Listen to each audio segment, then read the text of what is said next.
অস্ট্রেলিয়ার সিডনির পশ্চিমাঞ্চলীয় লেপিংটন এলাকায় বাংলাদেশি উদ্যোক্তা হারুনুর রশিদের প্রতিষ্ঠিত রামিন্স ফার্ম প্রবাসী দক্ষিণ এশীয় কমিউনিটির কাছে দেশি শাকসবজির একটি নির্ভরযোগ্য উৎস হয়ে উঠেছে। কয়েক একর জমির উপর গড়ে ওঠা এই খামারে বাংলাদেশের বিভিন্ন শাকসবজি ও ফল চাষ করা হচ্ছে।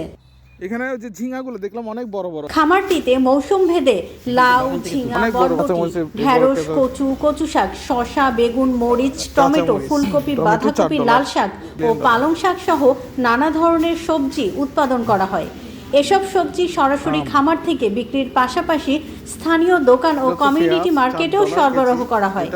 বিভিন্ন ধরনের পেঁয়াজ, ব্রাউন পেঁয়াজ। খামারের প্রতিষ্ঠাতা হারুনুর রশিদ জানান, প্রবাসে দক্ষিণ এশীয় অনেক সবজি সহজে পাওয়া যায় না। সেই চিন্তা থেকেই তিনি কৃষি উদ্যোগ শুরু করেন, যাতে প্রবাসীরা সহজেই পরিচিত স্বাদের তাজা সবজি পেতে পারেন। সিডনিতে এরকম লাউ গাছে লাউ ধরে আছে। এটা পরিকল্পনা, শ্রম আর উদ্যোগের মাধ্যমে অস্ট্রেলিয়ার মাটিতে দেশি শাকসবজি উৎপাদন করে তিনি ইতোমধ্যে স্থানীয় কমিউনিটিতে প্রশংসা কুড়িয়েছেন। তার এই উদ্যোগ এখন অনেক প্রবাসী বাংলাদেশিদের জন্য অনুপ্রেরণার উদাহরণ হয়ে উঠেছে। সবাই এখান থেকে ফ্রেশ সবজি কিনে নিয়ে যাবে। এক পাশে বাগান, এক পাশে সেল সেন্টার ওদের।